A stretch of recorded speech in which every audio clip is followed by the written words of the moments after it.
हाय दोस्तों, मैं दीपक सर आप सभी के बीच क्वेश्चन बैंक 2021 का फर्स्ट सिटिंग में जो क्वेश्चन आए हैं उसका सॉल्यूशन लेकर आ गया हूँ सब्जेक्ट मैथ का। ठीक है, ये क्लास 10th के लिए है। चलिए, ये वीडियो का पार्ट नंबर 77 है, यानी कि 77 है। तो चलिए स्टार्ट करते हैं। इसमें क्वेश्चन नंबर हम लोग कितना से सोल्यूशन करेंगे भाई? तो इसमें हम लोग क्वेश्चन नंबर सोल्यूशन करेंगे 41 से। निम्नलिखित में कौन अपरिमेय नहीं है? अपरिमेय नहीं है यानी कि परिमेय हमको चुनना है। तो पाई क्या होता है? अपरिमेय होता है, ये तो होगा ही नहीं आंसर। ये 7 क्या होता है? रूट। अपरिमेय है, ये भी नहीं होगा। यहाँ पे √2 √5 दिया गया है भाग के रूप में, अनुपात के रूप में, ये भी आपका अपरिमेय ही होगा। लेकिन यहाँ पे देखिए, यहाँ पे क्या है, इसको अगर हम सॉल्व करें, कितना लिया है ये ऑप्शन नंबर डी को सॉल्व करके देखिए, यही आपका परिमेय हो जाएगा। कैसे? यहाँ पे 3 छोड़ दीजिए, 75 को तोड़िएगा तो 25 तिहाई 75, 25 तिहाई 75 होता है ना, 25 गुने 3 होता है ना। और 25 का वर्गमूल आप निकालिएगा, 25 से कितना हो जाएगा? 5 बाहर आ जाएगा रूट से। इसको आप तोड़िएगा तो 25 तिहाई 75 होता है ना, तो 25 का वर्गमूल कितना हो जाएगा? 5, और √3 1 है, तो ऐसे ही छोड़ दीजिए। और इसी तरह से 48 को तोड़िएगा तो 16 तिहाई 48 होता है, 16 गुने 3। ठीक है, तो यहाँ पे 16 का वर्गमूल 4 हो जाएगा और √3 ऐसा ही रह जाएगा। तो √3 से √3 कट गया, तो यहाँ पे 5 3 15 हो गया, बट्टा में 4। तो यहाँ पे देखिए रूट से बाहर निकल गया ना, रूट में नहीं है ना अंक, तो ये अपरिमेय नहीं है, यानी कि आपका ये परिमेय हो गया। तो यही इसका आंसर हो जाएगा, यही आपका परिमेय हो गया, यानी अपरिमेय नहीं है। अगला क्वेश्चन देखते हैं। यदि अल्फा बीटा द्विघात बहुपद x² - 3x + 5 के शून्यक हो तो अल्फा प्लस बीटा का मान बताइए। तो अल्फा प्लस बीटा बराबर एक फार्मूला होता है -b/a, इसी पर हम सेट कर देंगे। तो यहाँ पे देखिए a का वैल्यू कितना है? कुछ नहीं, तो यहाँ पे 1 है। और यहाँ पे क्या है भाई? b का वैल्यू कितना दिख रहा है आपको? -3 दिख रहा है। और c का वैल्यू यहाँ पे कितना दिख रहा है आपको? 5। तो यहाँ पे -b/a यानी कि -3 हो जाएगा b का मान, और बटा a यानी 1 हो जाएगा। तो -3/1, और यहाँ पे सूत्र में माइनस है, माइनस प्लस हो गया, तो 3/1 कितना हो गया भाई? 3 हो गया इसका आंसर।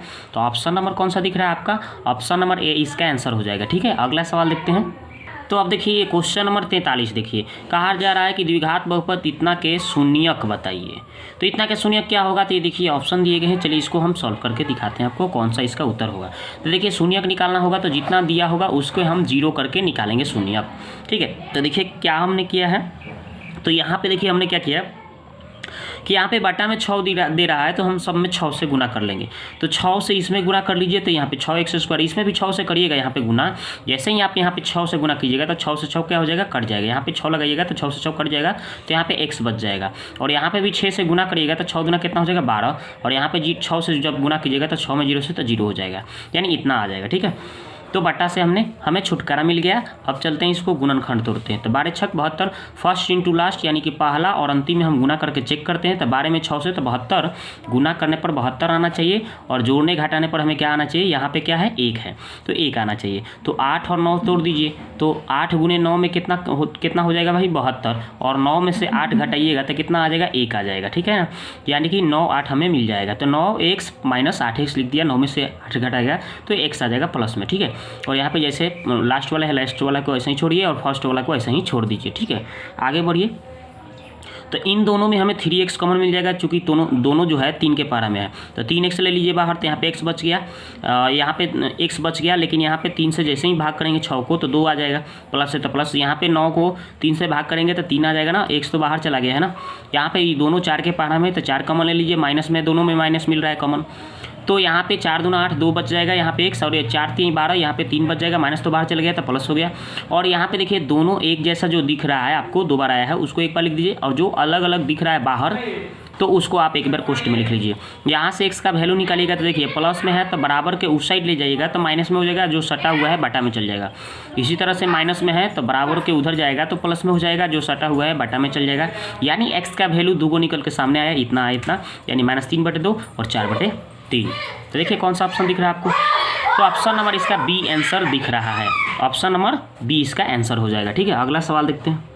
तो ये देखिए 44 नंबर क्वेश्चन, 2 संख्याओं का गुणनफल इतना दिया गया है। दो संख्याओं का गुणनफल जो दिया है 2166 दिया है, तो उनका मौसा बोल रहा है कि 19 है, तो उनका लौसा क्या होगा। तो सिंपल एक फार्मूला आप पढ़े होंगे, पहली संख्या गुने दूसरी संख्या मौसा गुने लौसा, यानी कि ए गुने बी, पहली संख्या में ए गुने बी मान लिया और और एचसीएफ गुने एलसीएम यानी मौसा गुने लौसा। तो उसमें क्या बोला था कि दो संख्याओं का गुणनफल कितना था 2166, लिख दीजिए दोनों का गुणनफल 2166। और एचसीएफ का मतलब मौसा कितना है 19 दिया है, तो 19 हमने लिख दिया। एलसीएम निकालना था यानी कि लौसा हमें निकालना है। अब चलिए इसको सेट कर दिया, तो यहाँ पे देखिए एलसीएम का मान निकालेंगे तो ये 19 इसमें आकर भाग पड़ जाएगा, सटा है सो बटा में चल जाएगा, यानी कि अब 19 से इसको भाग करेगा तो 114 आ जाएगा इसका आंसर। तो 114 कौन सा दिख रहा है ऑप्शन नंबर, आपका ऑप्शन नंबर सी दिख रहा है ना। चलिए मारिए इसका आंसर। चलिए अगला सवाल देखिए, यहाँ पे देखिए ये क्वेश्चन कहा गया है, क्या क्वेश्चन कहा गया है 45 नंबर, यदि px जो है एक गुणनखंड x + 1 के 1 हो तो बहुपद px का एक शून्यक क्या होगा। तो यहाँ पे शून्यक जब भी निकालना हो, px दिया हो उसका शून्यक निकालना हो, तो ये जो दिया गया है ना ये बहुपद, यहाँ पे देखिए ये जो दिया जा रहा है इसको हम क्या करेंगे 0 के बराबर कर लेंगे। 0 के बराबर यहाँ से x का मान निकालेंगे तो प्लस है तो उधर जाएगा तो क्या होगा -1, तो यही 1 इसका शून्यक हो जाएगा भाई। तो इसका आंसर हो गया -1। ठीक है, अगला सवाल देखते हैं। तो चलिए यहाँ पे 66 नंबर क्वेश्चन देखते हैं।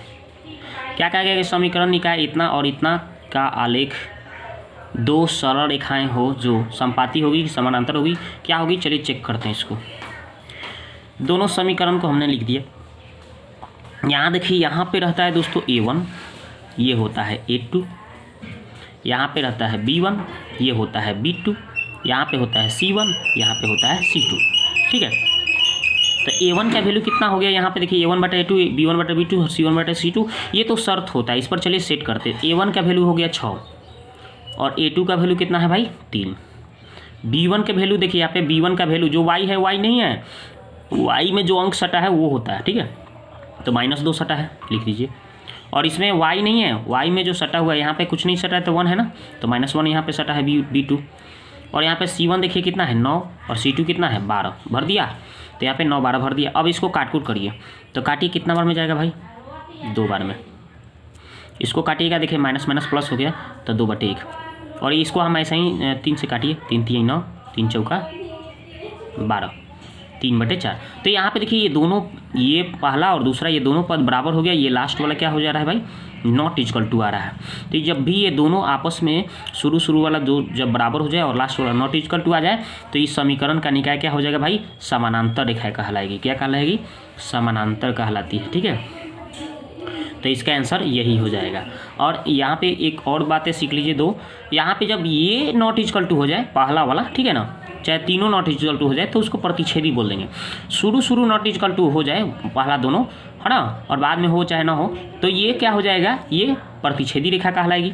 ठीक है, और समानांतर समझिएगा कि लास्ट वाला ये जब ≠2 हो तो उसको समानांतर बोलते हैं। और तीनों के तीनों यदि बराबर हो जाए तो उसको हम लोग समपाती रेखा बोलते हैं। ठीक है ना, तो ये बातें याद रखिएगा, थोड़ी सी एक्स्ट्रा नॉलेज। ठीक है, अगला सवाल देखते हैं। अब देखिए यहाँ पे 47 नंबर, ए का मान इतना है, बी का मान इतना है, तो भाई ए और बी लॉसन पूछा जा रहा है। तो लॉसन निकालने के लिए देखिए हमने पहले ए का मान जो दिया था, बी का मान जो दिया था लिख दिया। और इसमें एलसीएम निकालने के लिए जो देखिए यहाँ पे जो भी इसमें दोनों में अंक है उसमें देखिए सबसे अधिकतम घात वाला, तो इसमें भी 2 है, इसमें भी 2 है, तो 2 यहाँ पे पावर 3 है, इस पर पावर 4 है, तो पावर 4 वाला लेंगे, ज़्यादा वाला लेना है, मेरे को ज़्यादा वाला ही लेना है, घात जिसका ज़्यादा हो वही लेना है। और इसमें देखिए 3 है, इसमें 3 है ही नहीं, तो इसमें क्या है, यहाँ पे 3 नहीं है, यानी कि 3 के पावर 0 है और यहाँ पे 3 के पावर क्या है 1 है, तो 0 से 1 कौन बड़ा होगा भाई 1 बड़ा वाला होगा, तो यानी कि ये 3 लेंगे। ठीक है ना, चाहे सीधी बात याद रखिए कि इसमें अगर 3 नहीं, इसमें है ना 3, तो वही लिख दीजिए। इसमें 5 एक बार है, इसमें भी 5 एक बार है, तो अधिकतम का एक ही बार तो है दोनों में, तो एक ही बार लिखाएगा। 7 इसमें एक बार है, उसमें है ही नहीं, तो 7 एक बार लिख देना है। अब इसको गुना कर लिया जाए तो 1680 आ गया इसका आंसर, यही हो गया इसका एलसीएम यानी लसा 1680। ठीक है, अगला सवाल देखते हैं। तो देखिए ये हम क्वेश्चन नंबर 48 देखते हैं कि किसी द्विघात बहुपद के शून्यक यदि 5 -3 तो आपको द्विघात बहुपद ज्ञात करना है। यहाँ पे द्विघात बहुपद इसको लिखना चाहिए था, द्विघात बहुपद होगा। ठीक है, तो यहाँ पे ए बी सी तीनों दिया गया है, ABCD ऑप्शन दिए गए हैं। चलिए इसको सोल्व करते हैं। ये द्विघात बहुपद के शून्यक है, यानी ये अल्फा का मान हो गया, ये बीटा का मान हो गया। ठीक है, तो चलिए हम इसको निकाल के बताते हैं क्या होगा इसका आंसर।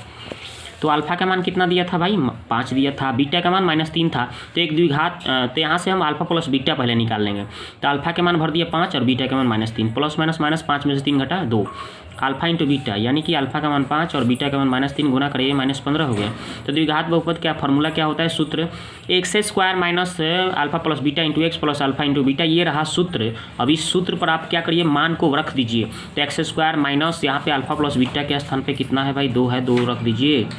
और यहाँ पे एक्स है तो एक्स, यहाँ पे alpha plus alpha into beta का मान कितना आया है भाई -15, तो यहाँ पे -15 भर दिया, प्लस माइनस माइनस हो गया और यहाँ पे -2x आ गया, यानी एक्स स्क्वायर -2x -15, यही इसका आंसर हो गया। तो ऑप्शन नंबर देखिए कौन सा ऑप्शन में, इसमें कौन सा ऑप्शन दिया गया है, ऑप्शन नंबर सी, इसका ऑप्शन नंबर सी इसका आंसर होगा। ठीक है, तो आप देखिए दोस्तों क्वेश्चन नंबर 49, यहाँ पे देखिए कहा जा रहा है कि समानांतर श्रेणी -10 -6 -2 और 2 का सर्वांतर होगा। तो सर्वांतर निकालना है, यहाँ पे सर्वांतर श्रेणी दिया गया है, यानी कि एपी का मान जो दिया था ये हमने यहाँ पे उठा के लिख दिया और लिखने के बाद हमने क्या किया, सर्वांतर यानी डी निकालेंगे। तो सर्वांतर निकालने का फॉर्मूला होता है दूसरा पद माइनस पहला पद, यानी T2 - T1। तो दूसरा पद कितना है भाई, -6 है और पहला पद कितना है, -10 है, सूत्र में माइनस होता है, तो ये माइनस माइनस क्या हो जाएगा, प्लस हो गया। तो यहाँ पे 10 में से 6 घट के कितना आ गया, 4 आ गया। तो यही इसका सर्वांतर हो गया, बहुत ही सिंपल तरीके से आप निकाल सकते हैं। चलिए नेक्स्ट सवाल देखते हैं। यहाँ पे देखिए निम्नलिखित में कौन द्विघात समीकरण नहीं है, द्विघात समीकरण कौन नहीं है देखिए, देखते हैं आराम से। तो यहाँ पे देखिए, यहाँ पे एक्स स्क्वायर माइनस में इधर प्लस में, अगर दोनों एक जैसा रहता है तो कट के यही हो जाता है, ये द्विघात बहुपद नहीं होता। लेकिन इसको हम सब सोल्व करेंगे तो एक्स स्क्वायर के रूप में आ जाएगा, यानी एक्स स्क्वायर -3x या +3x ऐसे कुछ आएगा, तो ये आपका द्विघात बहुपद हो जाएगा। इसको भी सोल्व करिएगा तो इधर भी एक्स स्क्वायर रहेगा, इधर भी 2x स्क्वायर घटा के एक्स स्क्वायर के रूप में आ जाएगा, यानी ये भी द्विघात हो जाएगा। इसको जब लेकिन सोल्व करिएगा तो ये द्विघात बहुपद नहीं होगा, लेकिन इसको सोल्व करिएगा तो ये द्विघात हो जाएगा, क्योंकि यहाँ पे 3x स्क्वायर आएगा, इधर x स्क्वायर सोल्व करेंगे तो 2x स्क्वायर के रूप में आ जाएगा, तो ये आपका द्विघात हो जाएगा। यहाँ पे द्विघात बहुपद ये नहीं होगा, कैसे नहीं होगा देखिए, इसको हम थोड़ा सा सोल्व करके आपको बताते हैं। तो यहाँ पे देखिए a + b के होल स्क्वायर पर जब तोड़िएगा तो a स्क्वायर पहला प्लस 2ab 2 और a के स्थान पे जो है मैंने लिख दिया, और b के स्थान पे 3 है, प्लस b स्क्वायर यानी 3 का स्क्वायर बराबर में जो भी है छोड़ दिया। अब जब इसको सॉल्व करिएगा दोस्तों तो यहाँ पे देखिए रूट के स्क्वायर करिएगा तो रूट खत्म हो जाएगा, यहाँ पे 2 बचेगा, तो 2x स्क्वायर बचेगा ना यहाँ पे। अब जैसे ही आप इसको सॉल्व करिएगा तो यहाँ पे स्क्वायर से रूट खत्म, और इधर क्या x स्क्वायर हो जाएगा, और इधर भी दिया है ना 2x स्क्वायर, यहाँ भी आया 2x स्क्वायर, बराबर के इस साइड बराबर के उस साइड दोनों प्लस में है, तो ये दोनों कट जाएंगे। तो x स्क्वायर के तो पद में नहीं ना है, यहाँ पे आएगा तो x के रूप में आएगा, यहाँ पे कोई अंक है, यहाँ पे कोई अंक x के रूप में आ रहा है, यानी x स्क्वायर के रूप में नहीं है, यानी पावर 2 नहीं है, घात 2 नहीं है, तो द्विघात समीकरण नहीं है। तो यही इसका आंसर हो जाएगा। ठीक है, तो दोस्तों इसमें हमने क्वेश्चन नंबर 50 तक लेकर सोल्यूशन किया। ठीक है, अगले वीडियो में हम नेक्स्ट क्वेश्चन का सोल्यूशन लेकर आएंगे। तो वीडियो आपको अच्छा लग रहा है तो पहली बार चैनल पर आया है तो सब्सक्राइब कर लीजिएगा, साथ ही बेल आइकन के प्रेस को दबा दीजिएगा, ताकि जितने वीडियो इस तरह से अपलोड हो आपके पास उसका नोटिफिकेशन पहुँचे, आप अच्छी तरह से देखें और अपने एग्जाम की तैयारी करें। ठीक है, तो वीडियो को देखने के लिए आपको बहुत बहुत धन्यवाद, मिलते हैं नेक्स्ट वीडियो में।